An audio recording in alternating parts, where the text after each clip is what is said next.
Good morning, everybody, and welcome today to this event. My name's Geeta Nanda, and I'm the Chief Executive of Metropolitan Thames Valley Housing Association. We're an organisation that has around 58,000 homes, many of them in London, but also into the South East and into the Midlands.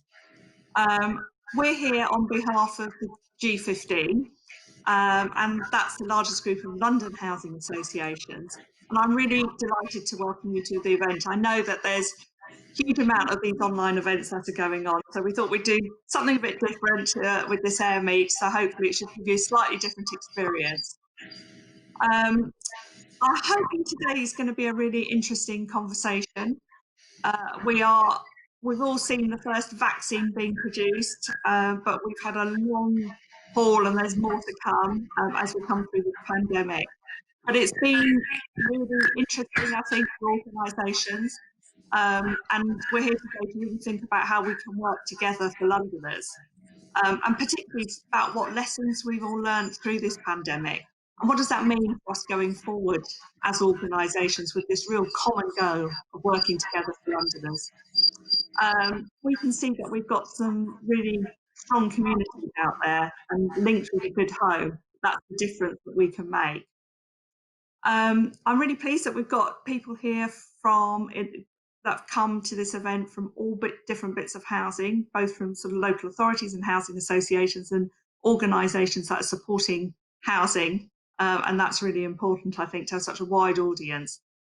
I know that the Housing Minister, Chris Pincher, really wanted to be with us today, but unfortunately his diary couldn't allow it. But he did want to let us know that he really wanted to be with us today. We are going to be recording today's event, so just to let you know that we are recording.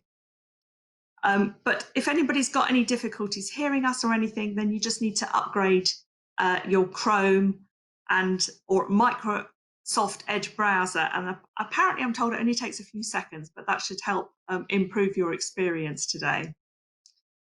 We've got a really packed agenda, but we do want to allow lots of time for discussion and for questions as well. And I'll be letting you know a bit later on how you can put your questions to us and what that involves. So I just want to, first of all, introduce our panelists. We've got a really great set of people joining us today, huge amounts of experience, lots to say, always. So I'm really pleased, first of all, to introduce Tom Copley, who is the Deputy Mayor for Housing and Residential Development. We've got Councillor Darren Rodwell, who is not only the Deputy Chair of London Councils and the Executive Member of Housing and Planning, but of course he is the leader of Barking and Dagenham Council, and his background always tells us that, and it's always a delight to see that, absolutely passionate about what he does.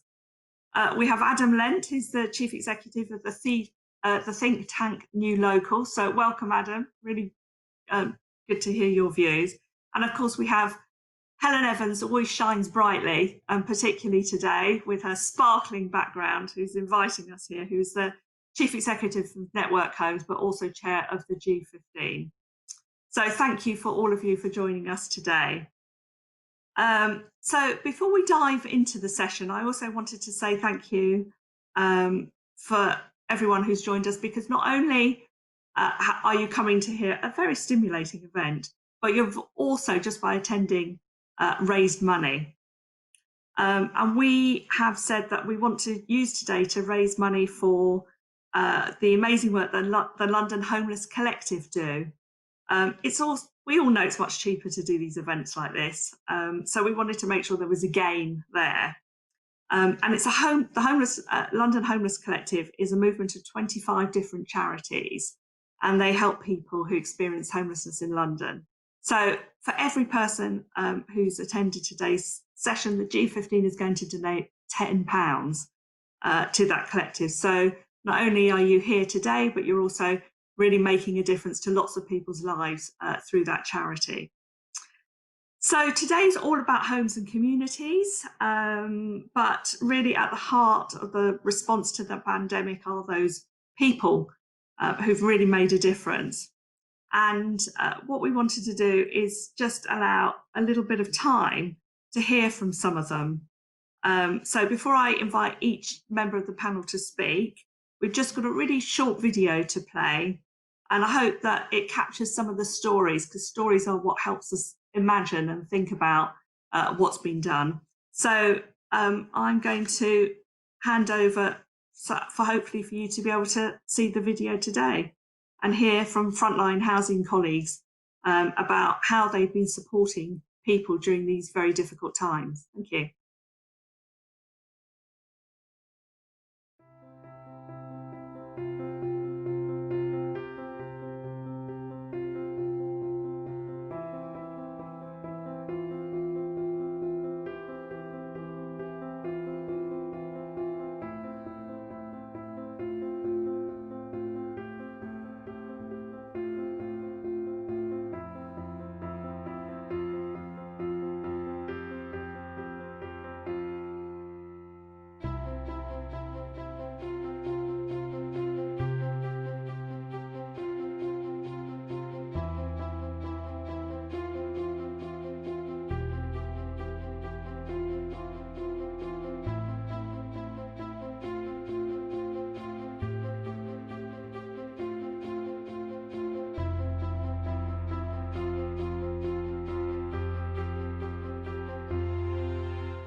It's just being that hands-on that's been taken away from you.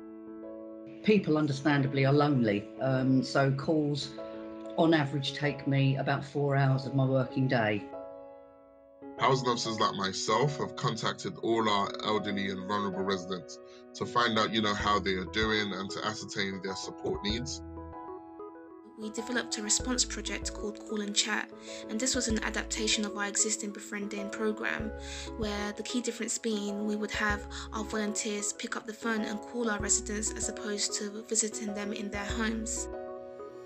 Some residents, it was just a general chit chat and conversation to see how they are, what they've been up to, what they've been doing. And it's been great to see how the pairings that were initially matched together are still going strong, and it's just been able to kind of reduce a lot of the anxiety that has been kind of festering during this time.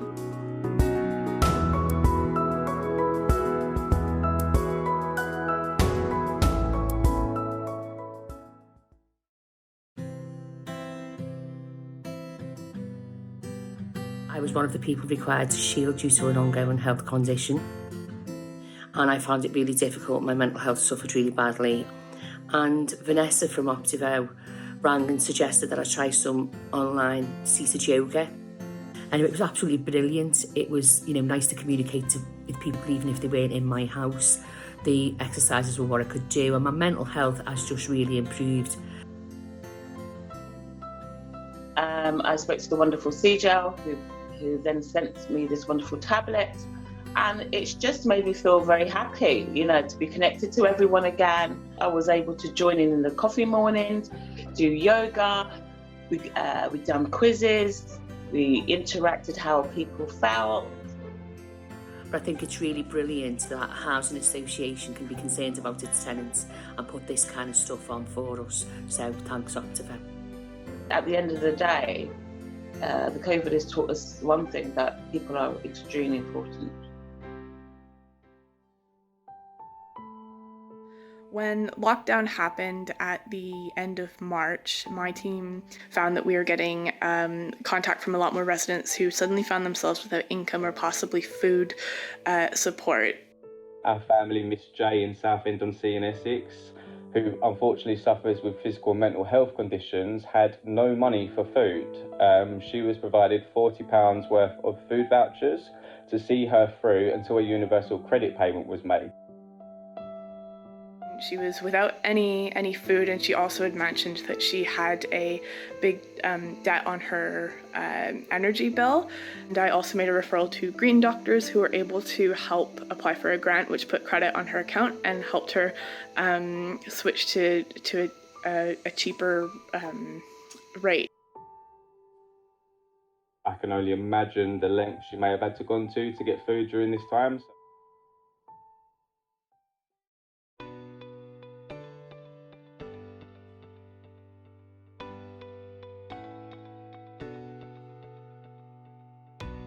We're a community of runners who like to get fit and do good in our communities. And we've been linking our runners to Notting Hill Genesis residents to do exactly that, to make sure people are fed, people are safe in their homes, and people are able to get through this difficult time. Back in April, we worked with MTVH to provide a hot meal distribution service, which residents were able to come to the community centre and collect hot meals for their families. And for those vulnerable residents, we were able to deliver to their home address. The partnership itself has worked brilliantly. We talk about partnership and collaboration an awful lot in the social sector, but really what that means is people getting along and people getting to know each other and people getting to like each other as well. We're supporting over 100 families. I think we've distributed over 500 care packages since April. And I think working alongside MTVH will definitely benefit the community. So in late March, we launched the East End Emergency Fund to support those communities most in need. We were able to put donations to use immediately for a host of projects running shopping and meal delivery services, collecting prescriptions, money to food banks, and initiatives that supported homeless people. We would like to say a huge thank you to L&Q and the Placemakers Fund for funding a new service here at Age UK Wandsworth. Independent Shopper is about us doing online shopping on behalf of older people with a view to training them and eventually them being able to do their shopping independently. The service is now well established and we have a number of clients we're supporting. If we close down, who would be fighting the health inequalities in the BAME community? Because that's what's so close to our heart and that's what we're fighting for. So thank you so much, L&Q, for allowing us to have that support really needed during COVID.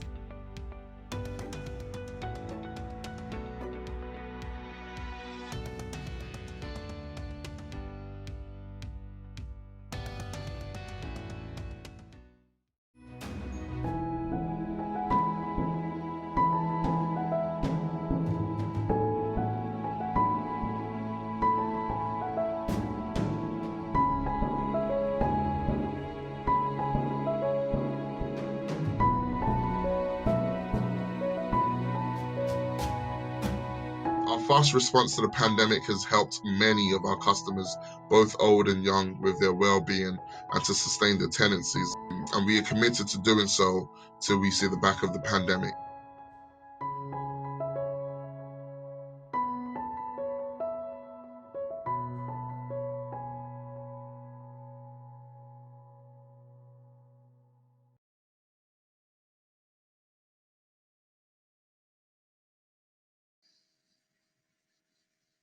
I don't think there's anything quite as good as actually hearing from people, the residents, hearing from our partners, hearing from our frontline colleagues. And I just want to say a big thank you to all those people out there who've done so much and have really adapted what they've done and really thought about their residents and, you know, thought about their communities and how we can link things up together. And I think that is really the power of what we can do as organisations. So, yeah, thank you for everybody that's done all that work through those hard times. So I've got great pleasure now in inviting our panellists to share some of their reflections and thoughts on the role of homes and communities and partnerships and how that's all been played out through this pandemic and to share their views as well. And what are the challenges facing their organisations? How do we work this all out? But I also want you in the audience there to think about the questions that you want to ask our panellists, and you can do that by submitting those questions into the chat function, and that should be on the right-hand side of your screen. And we'll invite as many people as we can and we'll look at as many questions as we can. But there's two ways that we can invite people to ask their questions. One is, as I said, it's a new platform, always try something new. One is you can ask it directly and we'll spotlight you and you can actually come on stage and ask your question. If you don't want that and you just want me to do it, then obviously I can do that. So just make it clear when you ask your question, put an S if you want to be spotlighted, or not if you don't, and we'll make sure that we can make sure your question is asked appropriately. So first of all, I would like to invite Helen Evans. Can you go to your thoughts, please? Hi, thank you, Geeta, and thank you for the video, which I really loved. I'm just going to give a few observations on how the pandemic has been experienced in housing associations. And the first thing I think I wanted to say is that it's shown us how resilient and adaptable we are. Most of the G15 had invested quite heavily in information technology in the last couple of years, and this was the time that it really paid off. We were able to pick up and move our people to working from home, but continue to deliver essential services to residents in the way that the video demonstrated. It also massively demonstrated the commitment of our people to the communities that they work in. People whose kind of main jobs were displaced by the pandemic were willing and able and volunteering to do other roles so that, essential services could be maintained and delivered. I think the pandemic's also illustrated how strong our kind of business model is, provided that it's delivered in partnership with government. Government has put at the heart of its strategy thus far supporting individuals to be able to meet their household expenses through the uplift to universal credit and through the furlough scheme and so on. And I really hope, and I think we should all speak in favour of maintaining those arrangements until this emergency is over. And in terms of the universal credit uplift in particular, even after the emergency is over, because it has helped lift some people out of poverty. I think one of the other big lessons, and again the video exemplified this, has been that our position works best when it works in partnership with others. We all have strong relationships with the local authorities where we have concentrations of homes, and in the pandemic in particular that became critical, with us being able to supply access to people and to signpost people to services that the local authorities were best placed to provide. Similarly with third sector organisations, charities and local businesses, because we had access to the people with the needs, we were able to ensure that the people who could meet those needs were linked up with them effectively and, to the benefit of all. And I think going forward, the way that these partnerships have worked has been one of the best things that's come out of the pandemic. It seems funny to talk about good things coming out of a crisis, but it is something that we will want to build on for the future to make sure that we work in the most coordinated way possible, each delivering the best that we can according to our strengths. The other thing that the pandemic has obviously demonstrated is the power of digital communication. I mean, this event is an example of that.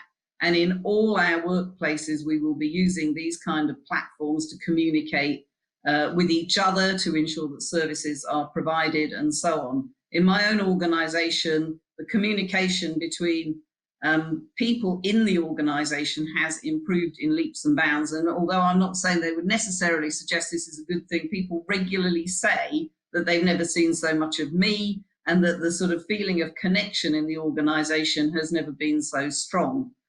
Similarly, outside of our own organisations and with the in the communications that we have with the communities and the people we serve, I think the potential of this is only just beginning to be tapped. We have used online communication for public meetings, we've used it to disseminate information, we've used it for the kind of community contact that the video exemplified, and we've used it to enable people who are isolated and vulnerable to be kept, an eye on through technological means. And I am absolutely sure that we're only just at the beginning of what this has the potential to provide. And the potential to improve the way that we deliver services. So as the demands of the social housing white paper are now clear, some of the way that we will meet that engagement and responsiveness to residents' voice will be through digital communication platforms. And then finally and inevitably, it has taught us of the critical need for people to have access to a safe, decent and secure home. the pandemic has demonstrated that poor housing has led to poor health outcomes in this crisis situation. I think we always knew that, but it's absolutely illustrated it. So it has given us, I think, the incentive to redouble our efforts to ensure that the housing needs of this great city are met. And that means not just investing in our existing homes and making sure that they're in good repair and making sure that it's possible to heat them without being impoverished by so doing, but also building the homes that Londoners need, and in so doing, creating the jobs that will help rebuild the economy and this country in the months and years after the pandemic. We all agree that's an absolute priority, and we mainly agree on the ingredients needed to make sure that it happens. We need to maintain a dialogue between housing associations, between central government, between local government, to ensure that the infrastructure and that the financing is there to ensure everybody has a decent home in years to come. And I'll stop there. Peter? Thank you, Helen. Lots of parallels there between all our organisations, I think, that are providing those services, and a rallying cry for the benefits of new homes there. So, Tom, I'm sure that neatly follows on to what you might want to say and talk about the role of City Hall during the pandemic, and also the Mayor's commitment to building new homes. Absolutely. Thank you, Geeta. It's really good to be able to speak to you today. And yes, of course, the pandemic has had a profound impact on the way we think about housing and our own homes, because we've been spending so much time in our own homes. And I think it's really emphasized the importance of quality, and perhaps made some people as well think about how they might want to live a little bit differently. Of course, it's also meant we've seen more of each other's homes, because we've been doing so many of these Zoom events, and I'm always interested to see which records Helen's got in the background behind her. Darren, of course, is always on brand, Geeta, as you've already pointed out. But in terms of City Hall's immediate response to the pandemic, the immediate response was, of course, around people who don't have a home, about homeless Londoners, people sleeping rough on our streets. And the Everyone In programme, which was pioneered in London and then very quickly rolled out nationally, was a huge success, with London boroughs, with City Hall, with homelessness and rough sleeping charities, and crucially the NHS, all coming together to deliver a genuinely world-leading response that has protected some of the most vulnerable Londoners. So 6,000 people have been helped in total by boroughs and by the GLA, and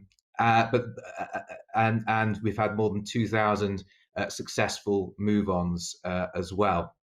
But of course, it's not just about the numbers. I mean, hearing some of the stories of the people whose lives have been turned around by this has been amazing. I remember hearing the BBC covering a couple of months ago a story of a woman in one of the hotels whose life had been completely turned around. She'd been reunited with her children. And it's really hearing those stories which brings home what a massive success this has been. And I think some of the learning from that, I think that the relationship now between City Hall and the boroughs and with the NHS has improved and increased dramatically throughout this. And I think the NHS bit is crucial as well, because of course we all know that rough sleeping and homelessness is not just about housing. A lot of it's about health, and a big part of it as well is about welfare. And that's where we really need the government to be making some changes. And Helen was absolutely right to cite some of the changes that we need from the government on welfare, if we're going to stop people from coming onto the streets in the first place, which is really what we want to do. And of course, the Mayor has now secured funding for this year for 900 homes, units to be delivered as part of the rough sleeping accommodation programme.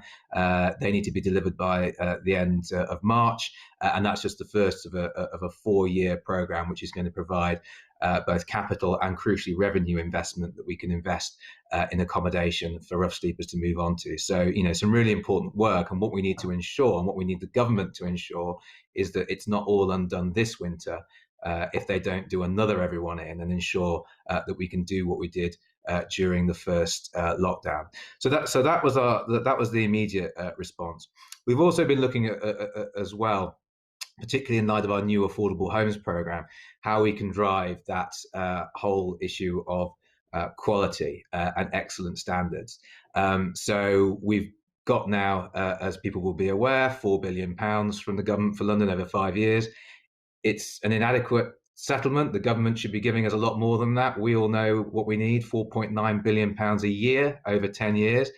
So it's not the level of funding we would like, but we're going to have a really strong focus on design and quality and safety. You know, standards, space standards, ceiling heights, light, access to a private outdoor space.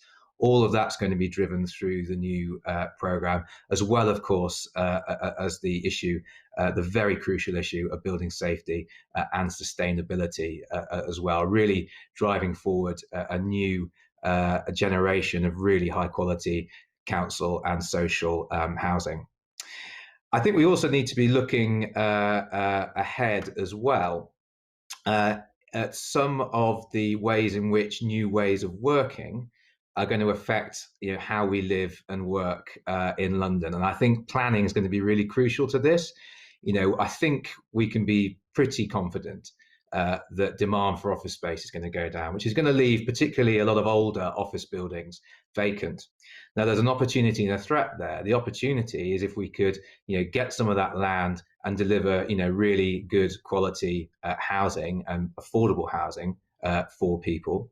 But the threat is that they're simply turned into slum housing through permitted development rights. And that is, I think, a real danger that we're really worried about and that boroughs are really concerned about as well. We can do this in a planned way that leads to some really good quality and much needed affordable housing, or we can do it in an unregulated way that leads to all sorts of problems and blight in our communities and on our high streets. And I think we really need to fight against that. So, you know, I think we have to recognise as well, you know, the housing market wasn't working for Londoners as we went into the pandemic. It's no good as just bouncing back from that. We're going to need to, what's the phrase, build back better. That's the phrase that's been going around at the moment. I think everyone on this panel is really committed to that. What we need is for the government to put in place the policies and the resources that we can truly build back better after the pandemic. Thank you, Tom. I think, you know, that's really interesting, really, around how we've managed to galvanise support for rough sleeping during this time. You know, absolutely essential, isn't it? Local authorities are totally at the forefront. So, Darren, over to you, really, and let us know about how local authorities have been responding to this and your thoughts. How they've been responding. I think people have got to see local authorities as the fourth emergency service. We're not blue light, but we are there 365 days a year, 24/7. In fact, we are the last line of defence in making sure people don't fall through the official crack of community. And what we've had to do is build a new alliance, it's fair to say. And it's always difficult to come onto these calls and be not the first or second speaker because most of the things that have been covered. But that video really captured what we do collectively. Yes, we have some legal responsibilities, but the fact is this is not about legal legislation. This is about people and homes. And what I love is from the dark clouds of COVID is the silver lining of how we collectively have started working together. We have used technology, it's fair to say, but technology isn't the answer. It's about actually how we're starting to think about one another again, which is a community. So if I give you my borough's response to COVID, with RSL support, it's fair to say, and the community voluntary sector, the faith sector, we supported 30,000 individuals and families over this period. that's shopping, that's food donated, that's heating, you name it, the support has been there. 85 different organisations from all different backgrounds acting as one, with the overview of the Mayor's office. Because actually, if we don't do this strategically, we waste money. And I think it's been really important what we have been doing. My concern is, though, is government's not listened to all the good work that RSLs, the Mayor's office, and certainly local government has done in London. Of the 6,000 people that were rough sleeping on our streets, about 1,200 of those have no recourse to public funds. It is a bizarre situation that we legally cannot use our funds to support the most vulnerable that are very much away from home. We need to build the homes that actually allow them to have a foothold in our society. And that isn't a soft lefting message. It's a message about being human beings to one another and respecting the fact that everyone has the right to be in our place as a community. RSLs have, and G15 especially, have really been proactive in working with us as London councils and the Mayor's office. So we're piloting at the moment a casework system that allows local authorities and RSLs to work together. So the resident will get one service. And that's really important. That's using the technology, but remembering what we're here for, which is to serve the community. And as I said before, I'm a little concerned that government quite hasn't got the message in London. They haven't given us enough money to build the homes that we know Londoners need. Tom was very clear in that in his messaging. Helen's very clear that what RSLs want to see is the ability to build the right communities with local authorities. But at the moment, the government doesn't know what to tell all of us to do first. So I have to say the housing white paper, the planning white paper, the building safety white paper are big pieces of legislation that really missed the mark, in my opinion.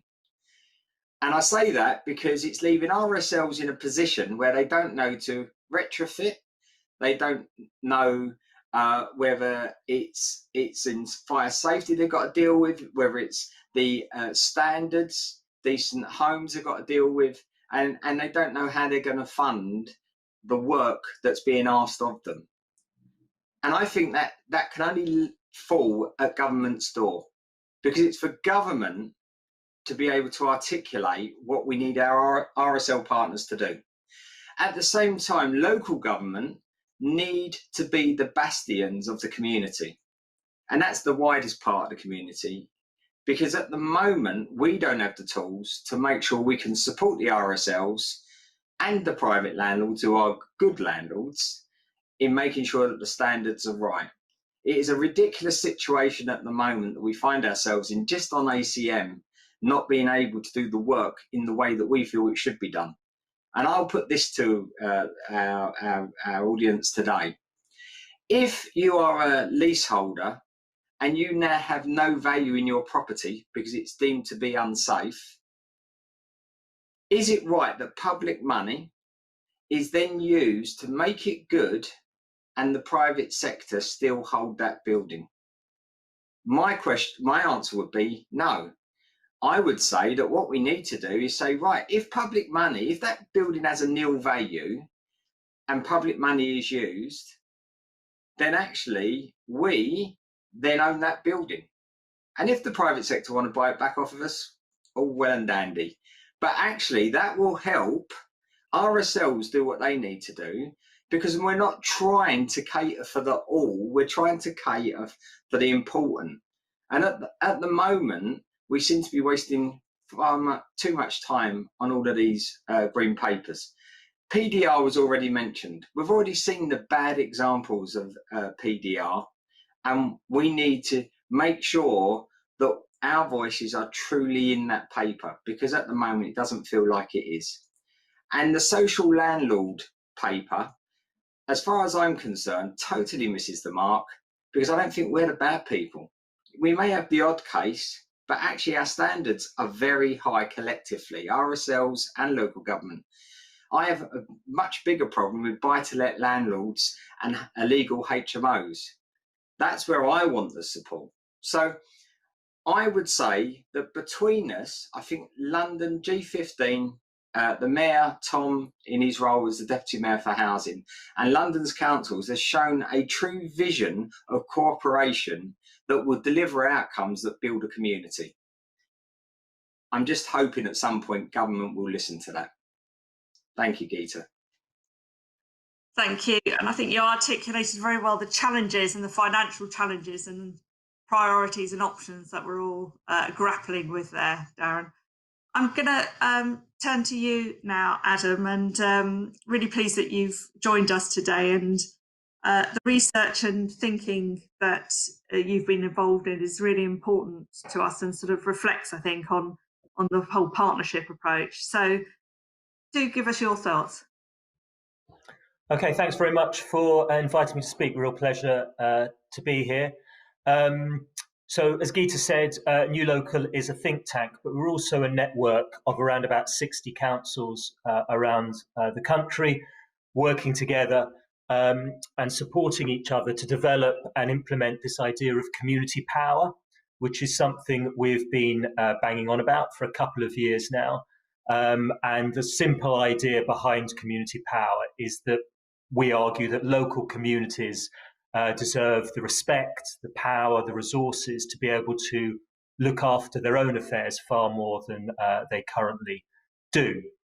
And our experience during the pandemic has really been that that thinking has really come to the fore in local governments, but in the public sector much more widely. And I think Darren sort of intimated that, really clearly. There was a really overwhelming sense, particularly in the early days of the pandemic, how fundamental the role of the community was to meeting the massive challenge and crisis of the pandemic. And I think in our experience, that's opened the eyes of a lot of people in the public sector and in local government to how they need to recalibrate their relationship with the community, how they have to see the community as really having to be put in much more of the driving seat in terms of driving policy, strategy, delivering public services, and most importantly, addressing the big social challenges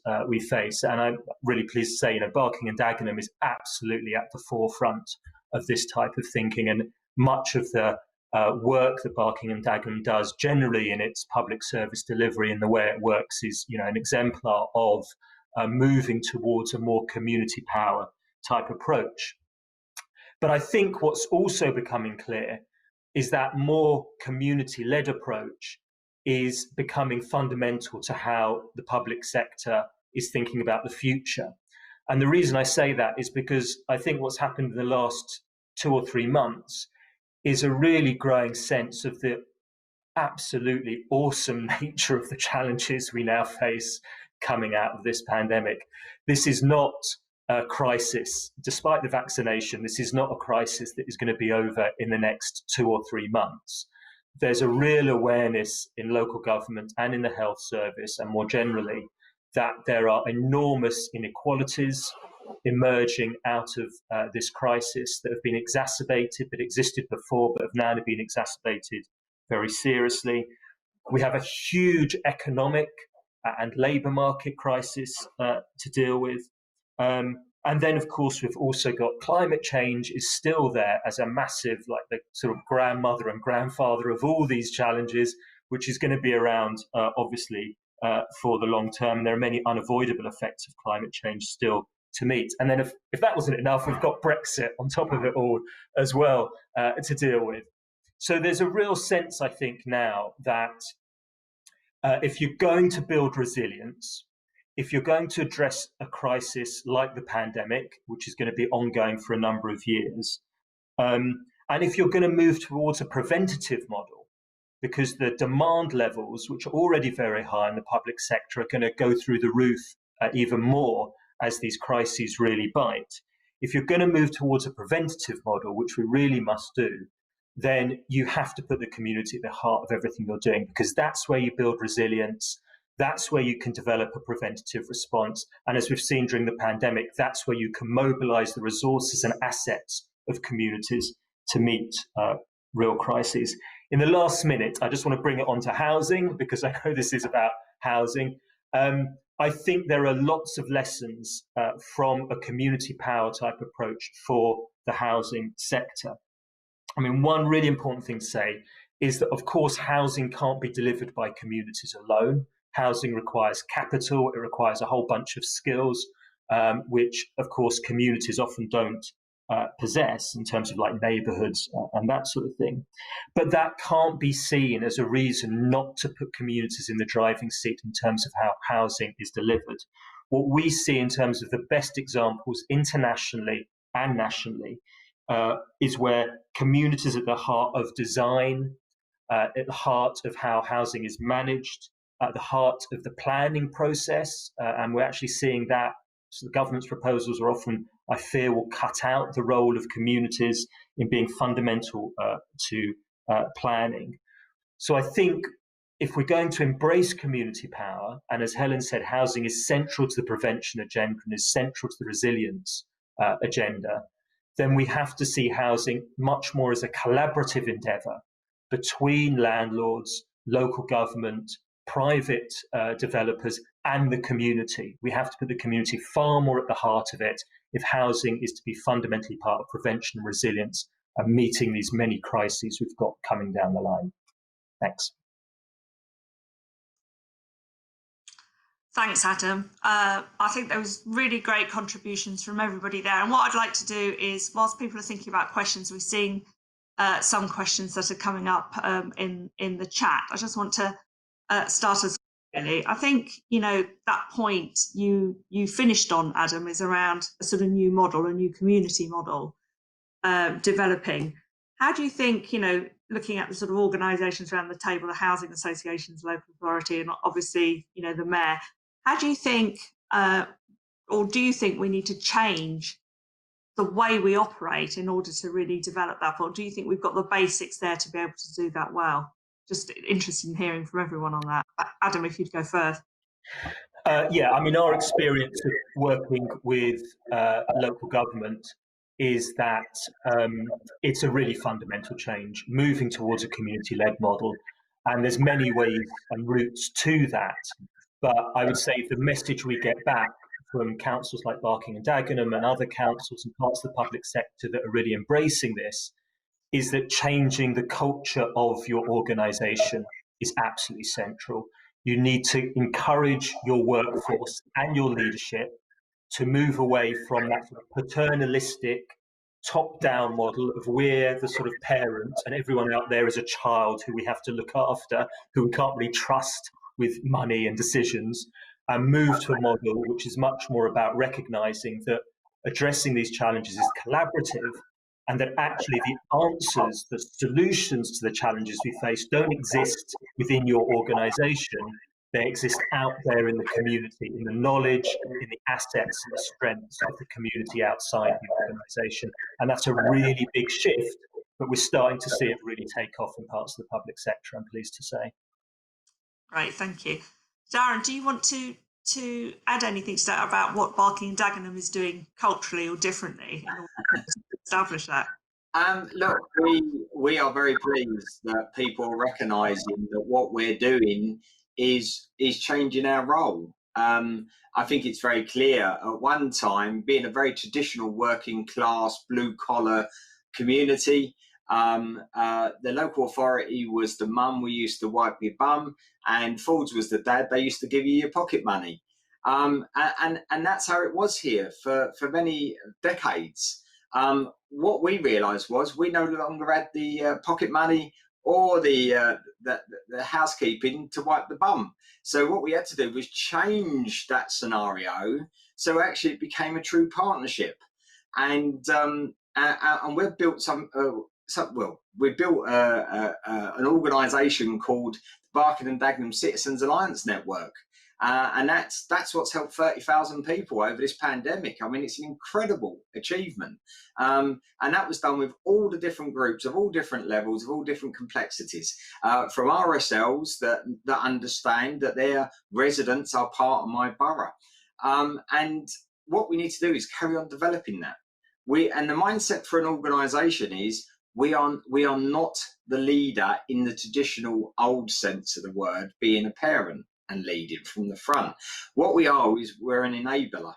And what we've got to do is enable people to feel empowered enough to take on ownership, whilst accepting that we still have responsibilities legally in that whole framework. And that's why I wanted to talk about the casework system. Because traditionally, what would happen is me as a leader of a council, I would write to Helen and say, Helen, do me a favour. This house is having a problem. What a ridiculous situation that my time, Helen's time, is being taken up on something that, quite frankly, should be automated. It should be very simple for us to deal with.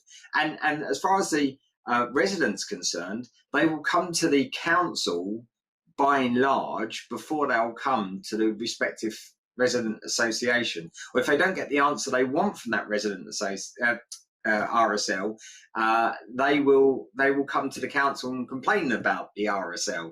So it's how do we start aligning ourselves using the technology to be not only the facilitator but also the guardian of that freedom that we're trying to flourish. So I totally agree with that, Adam. It's the only way local government can go. Again, I have to remind people sometimes, for every pound we had in 2010, we've now got 35p of it. So we've really had to learn a new way of doing business, which is community business. Thank you. And Helen, do you think housing associations need to, I mean, you've talked quite a lot, and we've seen around that partnership role with more local organisations that are sort of linking in with the community. So it's sort of building on what's already been saying. Yeah, I mean, I think there are two things. I think, first of all, having a sort of set of relationships in a local geography is absolutely critical. And as associations have got bigger, and some of them are really, really very big, the circle that they're trying to square is to be able to retain that kind of local presence and those local relationships, whilst also having the benefits of scale, economic and otherwise. So that is a really critical thing that we've got to crack this ability to operate locally, whatever the size of the organisation. The other thing that I think, and slightly picking up Adam's point, is that we have to be able to regard issues and problems as shared problems. The shortage of housing is a shared problem for the housing association, for the people who live in the community, for the local authority, and we've got to approach it with a view to finding a collective solution rather than bringing a solution. We'll come along with a plan and this is our solution, or the local authority will say we want it to look like this. We've got to allow solutions to emerge through dialogue. And I think one of the things that does need to change culturally for housing associations is accepting that problems are shared and we can contribute to their resolution, but we can't always provide it in its entirety, and therefore we have to maintain these other relationships and these other, forms of delivery.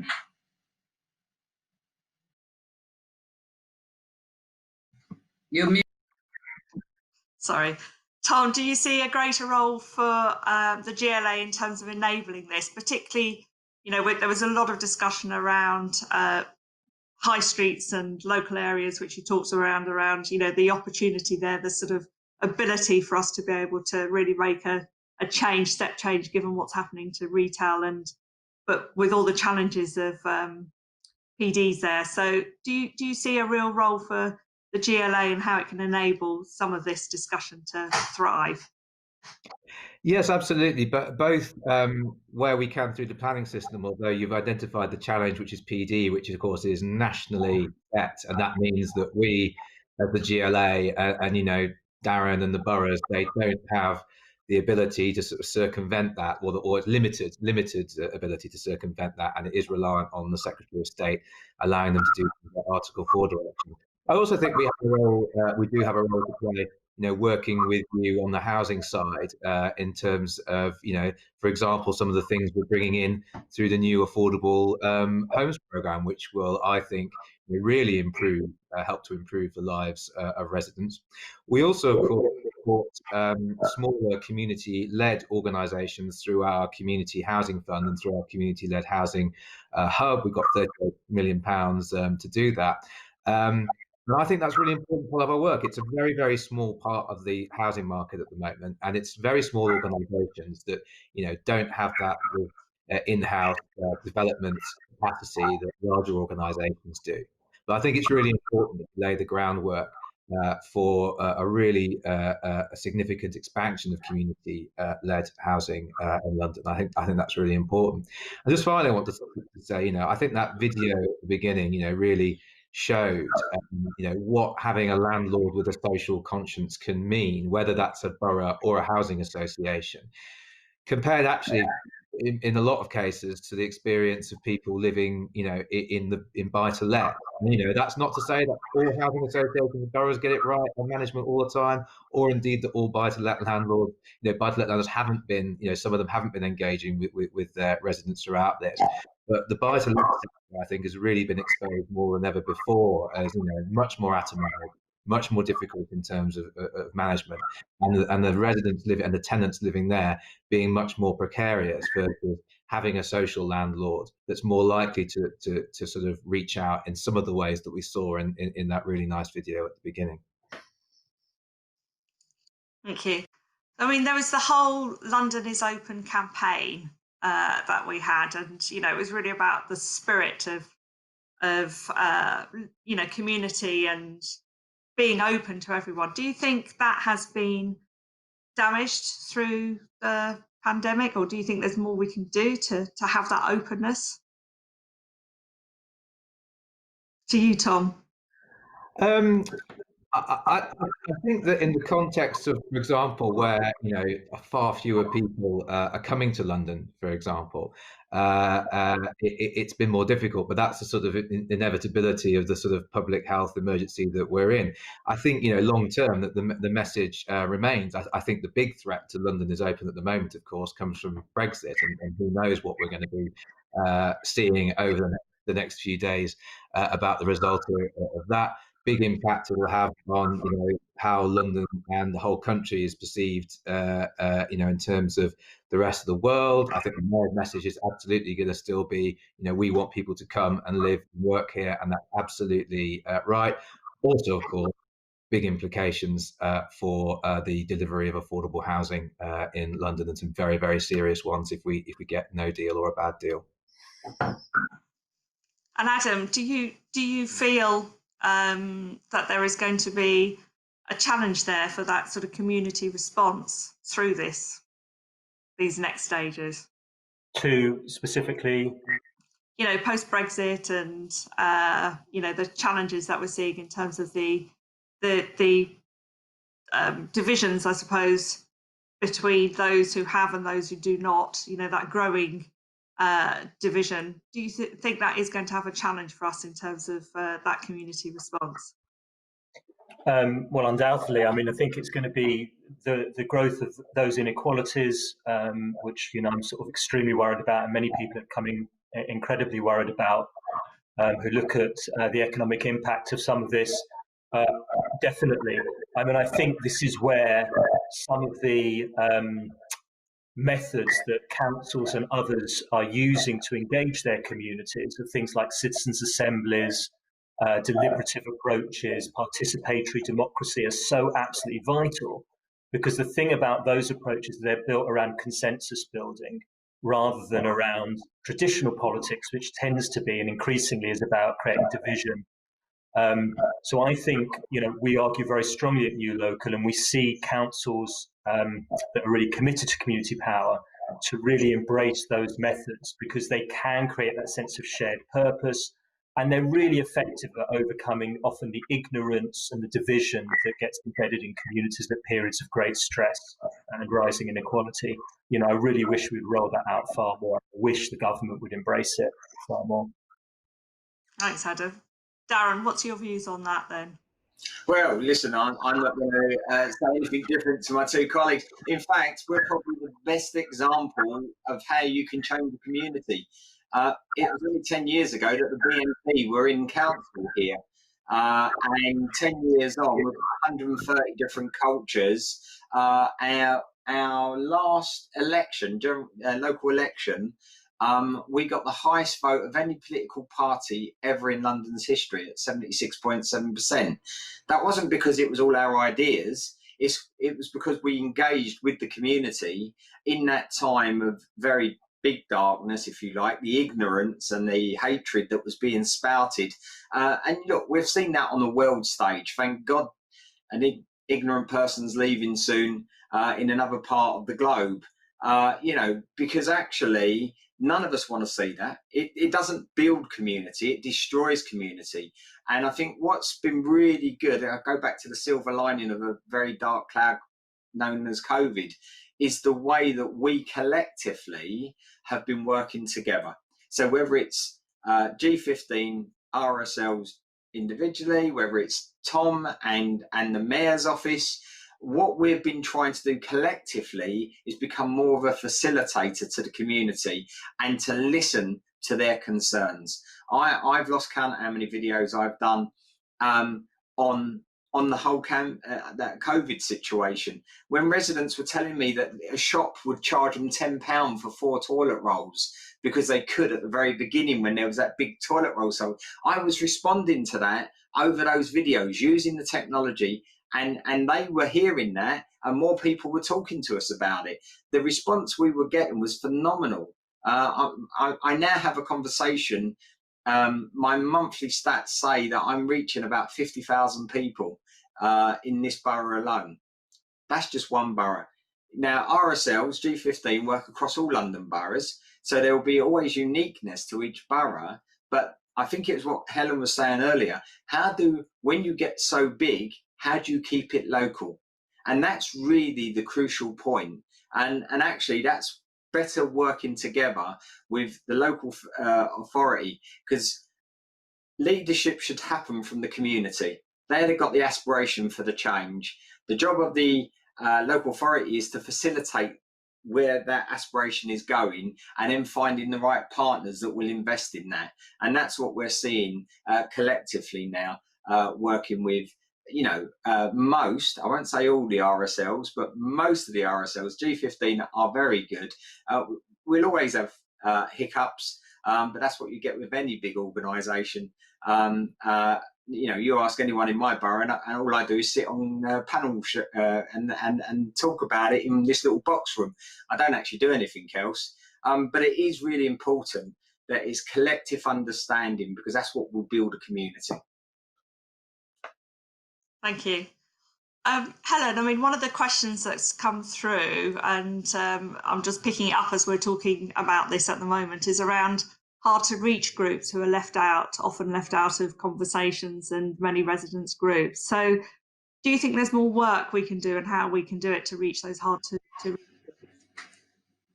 I think there's definitely more work to do, and there's also a need to sort of apply some creativity to this and not simply pursue the kind of methods that we've always used to try and engage communities in the past.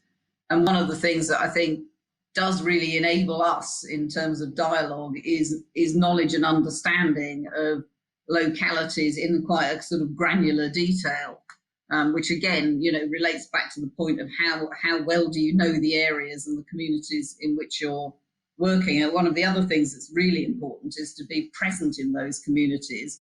And that reflects, an interesting dilemma as we're all working from our homes. We are not present in the community in the same way. And unless we're able to substitute for that physical presence with a sort of technological presence, which doesn't really seem credible in relation to reach communities, then we have to have physical presence and people working for us and working with partners who reflect the communities that we're embedded in. And that's probably the best method to improve our way of reaching hard to reach communities.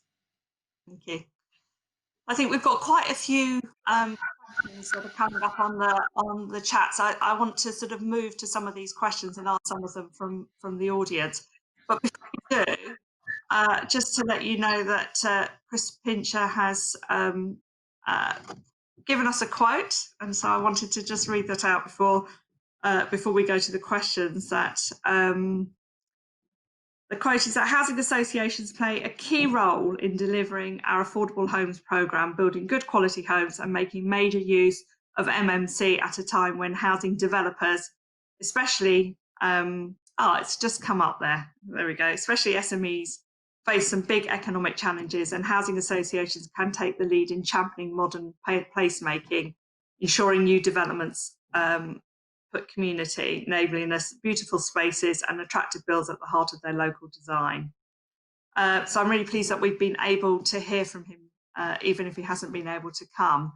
So I think that kind of neatly leads us on to one of the first questions, which is from Ingrid Reynolds at Savills.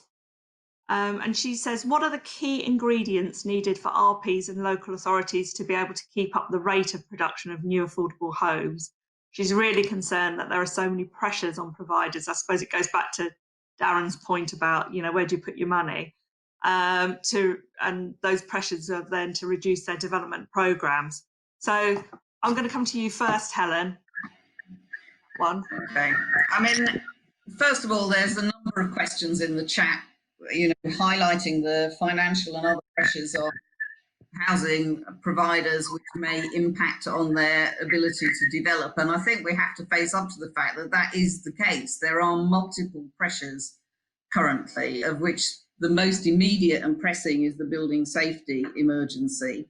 But sitting behind that are the carbon reduction requirements and the fact that 80% of the homes that need to be net carbon zero by 2050 are already built. And there is a huge investment going to be required to bring those homes up to standard. And we can only spend each pound that we have available once. So how do we maintain development? Well, first of all, we need a solution. And I think we need a government-led solution to the building safety crisis. Now, that's still going to be public money if it's government money, but it assists housing associations in being able to plan. At the moment, our liability for building safety remediation is absolutely uncapped. We don't know, it's grown exponentially as the situation has developed, and we don't know where it will stop. That is bound to impact on our ability to develop. And given that it's the result of a systemic problem, and given that housing associations are already massively contributing to trying to resolve the problem, I think it is important that governments step up and step in to help with the financing of that.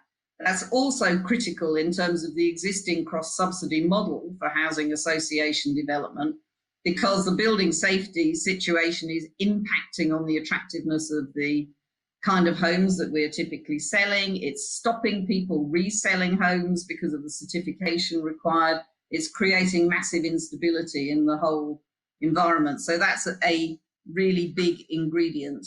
I think getting back to our theme of, collective problem solving, we need to take a collective approach to the climate emergency and the investment required to deliver carbon emission reductions, and that needs to be collective between housing associations, between the people living in our homes, between government, everybody involved. How are we going to deliver this, absolute priority without it being at the expense of people who don't have access to a safe, secure and decent home and need us to build them?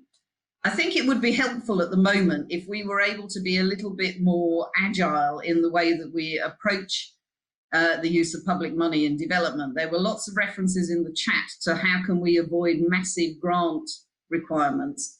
I think at the moment, in an extremely unstable economic environment, high grant levels would be helpful because they would allow us to build socially rented homes, which are needed, and create jobs which are also needed. And if the environment starts to switch 2 or 3 years down the line and the cross-subsidy model or other models become available, then we switch into those at that point. But we need to move fast at the moment. The sort of economic environment and the potential, recession are approaching us, not 3-4 years down the line, but, after Christmas, and we need investment now. So I think higher grant rates will be an inevitable part of that. And we need to continue to work on alternative investment models and methods, which may liberate what is often described as the wall of money, looking for somewhere to be invested in housing and social housing. If we can access that and enable alternative forms of investment to make that a reality, this is the kind of thing we've all been looking for over decades, is something that doesn't, impact our banking limitations, allows us to build affordable homes through new investors, then we need to keep looking for that. And that's the other ingredient that I would say is necessary. But, in terms of summary, we need stability as much as we can in an extremely uncertain operating environment. So some of the things that are public policy issues, planning reforms, new shared ownership models, some of the things that are creating instability are possibly not helping at the moment, and we need to get as much predictability and stability into an uncertain environment as we can, and use that to develop the homes we need and stimulate the economy and create jobs. So lots of nodding around the virtual your points, Helen. I don't think I want people to reiterate them, but Tom, just coming in there around the grant rates and the flexibility required and the new forms of investment. I mean, are we going to see that from the GLA? Are we going? So in the new affordable homes programme, we're not having tariff rates anymore. So that we're all used to in the current programme, because the government want us to move to doing everything based on competitive bidding. So it'll be value for money, but we do expect that the grant rates will be higher, but we can't say what they are because it's all competitive bidding. I think Helen, hits the nail on the head absolutely with building safety. Safety always has to come first, and housing associations and boroughs will always prioritise safety. But we have to be clear, for every pound that's being spent on cladding remediation or other building safety work is not being spent on a new affordable home for a homeless family. And the government shouldn't be forcing boroughs and housing associations to trade these things off. We need them to adequately fund building safety and cladding remediation. And the best thing they could do, the best Christmas present they could give to thousands of leaseholders this Christmas, is not to say, oh, well, leaseholders shouldn't have to pay. Absolutely guarantee that leaseholders will not be charged, and the cost will be met either by the government or by private developers, or an arrangement will be reached with some of these freehold companies. But the best thing would be for the government to stump up the cash to make sure that the cost doesn't fall on leaseholders, and to make sure that housing associations aren't having to divert crucial funding away from development. They also, of course, need to increase the amount that we're investing in affordable housing. But there's work that we can do as well, and that we are doing, to try and help smaller, less experienced organisations to build up their development capacity. So we've run the Home Building Capacity Fund, which has been for councils to access. And in the new programme, we're incentivising larger housing associations to partner, particularly around skills, with smaller housing associations and councils who are less developed in terms of their own in-house capacity, in order to build that capacity. Thank you. Darren, do you want to add anything to that? Again, all I would say is it's got to start at the local. The demand is local. The resolution to deliver is local, and we fully endorse where the mayor and Tom is going with this. The issue we've got is councils are already being entrepreneurial.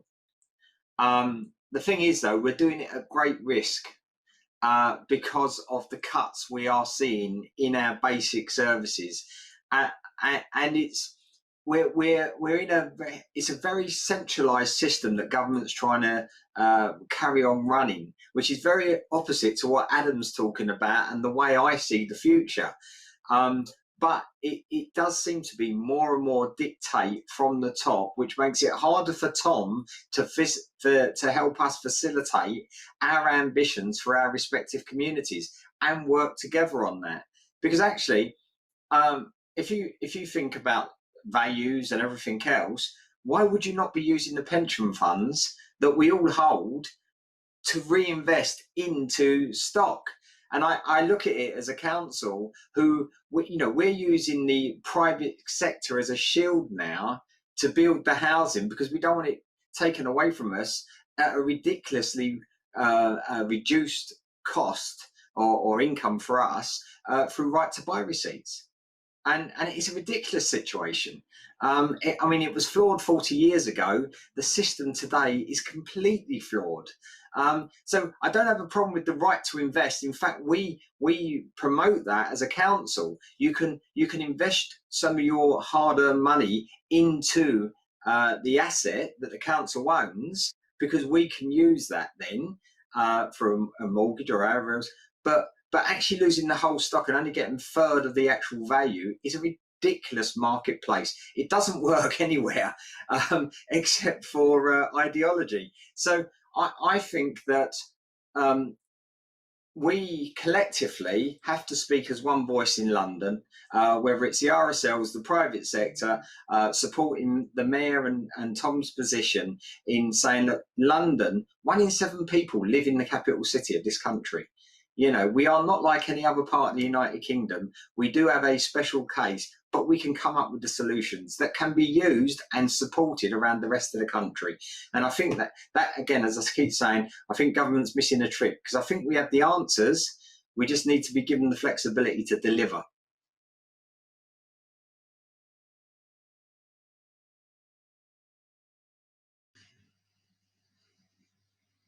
Peter. Dear me, so sorry. I keep being muted and then I have to unmute myself, which is a click of a button. It should be easy, shouldn't it?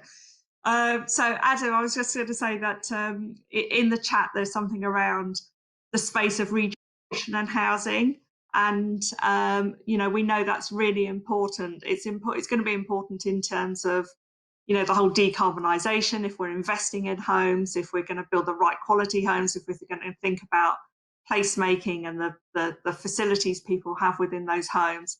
So where do you think we can improve in that space of?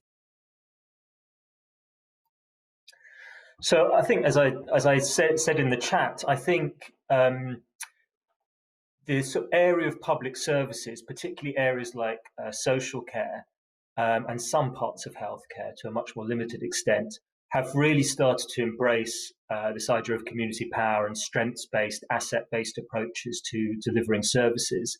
I see the area of regeneration and housing really lagging behind on that, and economic development actually in general lagging behind. There is a fair bit of discussion, but I think that whole sector, that whole area really needs to embrace that sort of community-led type approach. And I mentioned a really inspiring example of the Onion Collective, which is a community organisation based in Somerset, which is really working with the council to put the community at the heart of regeneration, housing design, housing delivery, really using community knowledge and community buy-in to buy into regeneration and new housing development, which, as we know, is one of the big barriers is often that objections from residents and communities to that change.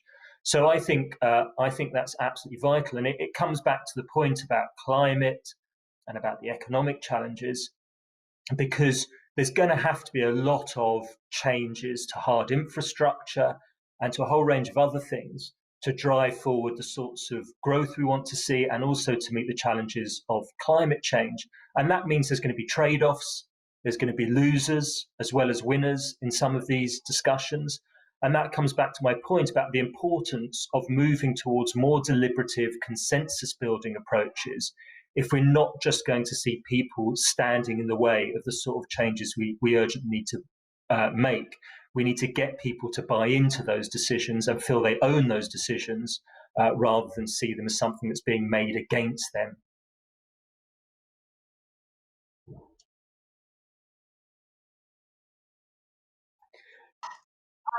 Yeah, sorry. I got that one that time. I don't want to, if anybody else wants to come in on that. Okay, I just wanted to go back actually and ask Rochelle, who I think is in the audience today, and she was on talking to us in the video earlier. I don't know if Rochelle is there and would like to come onto the stage.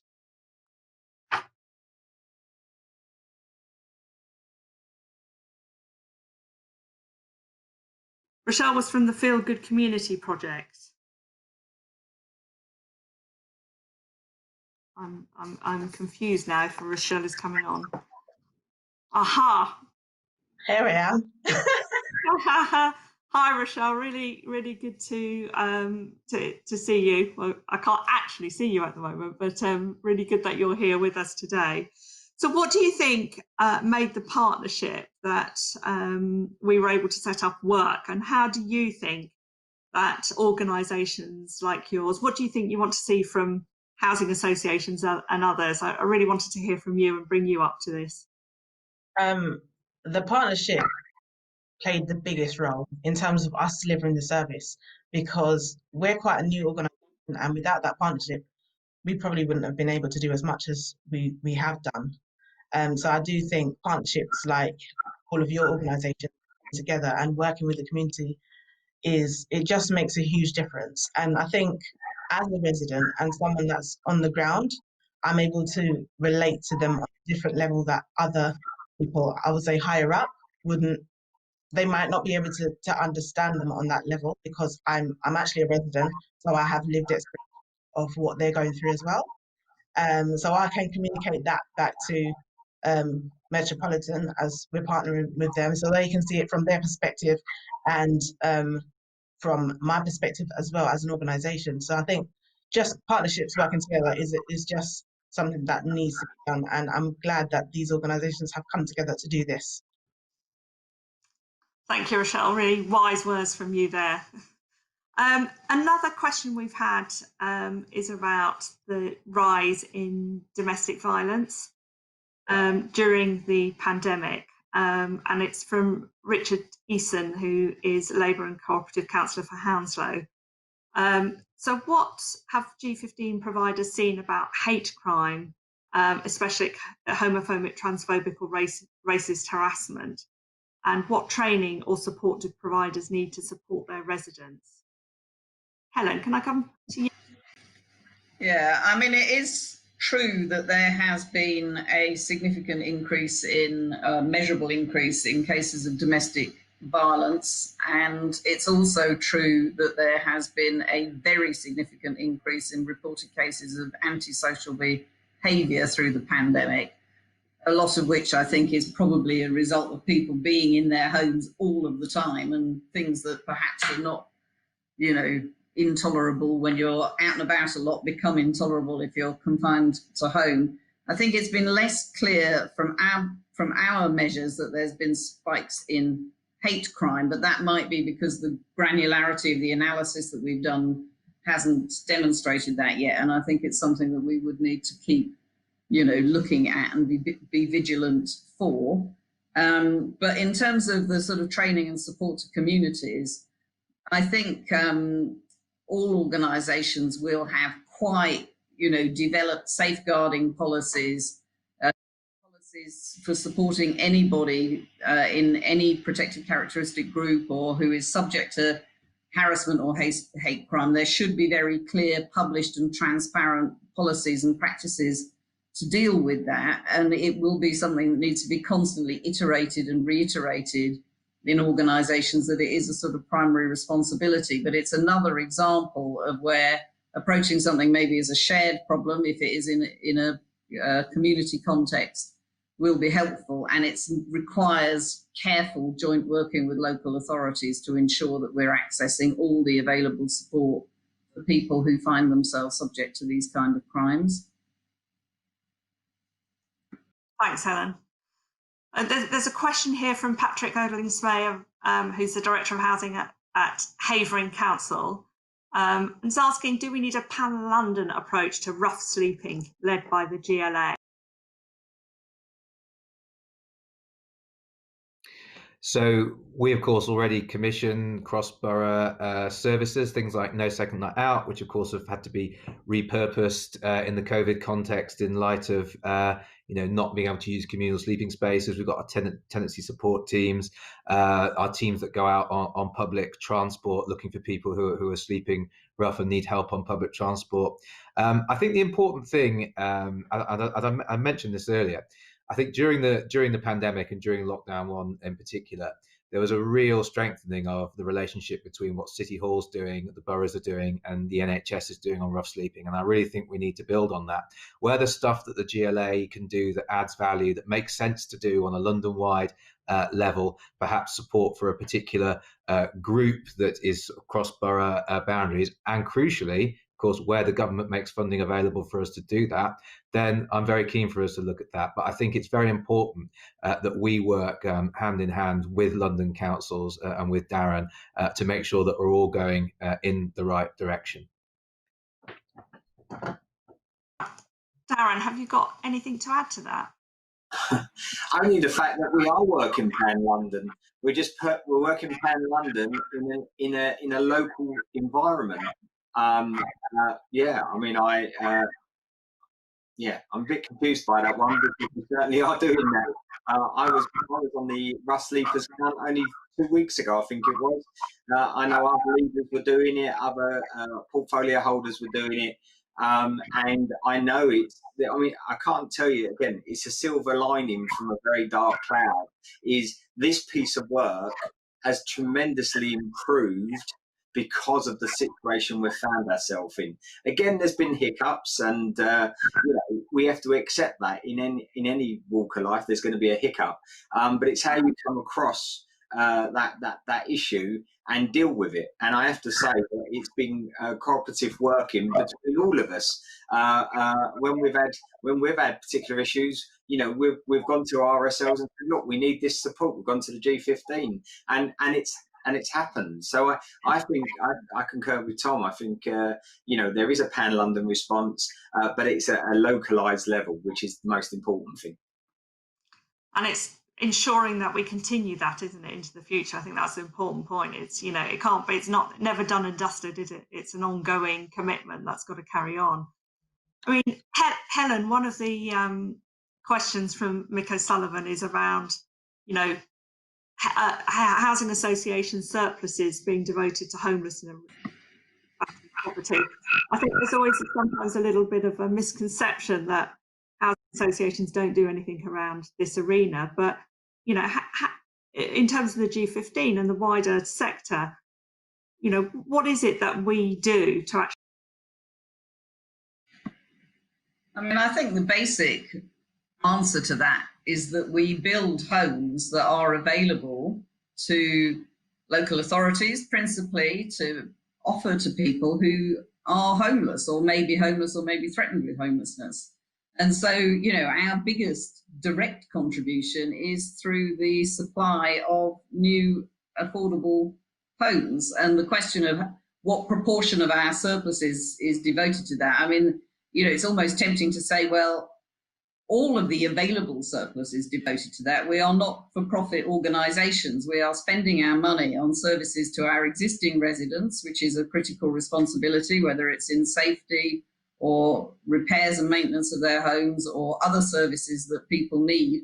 And then the balancing surplus is going into our development programs, which is structured to provide as many affordable homes as we can within our resources.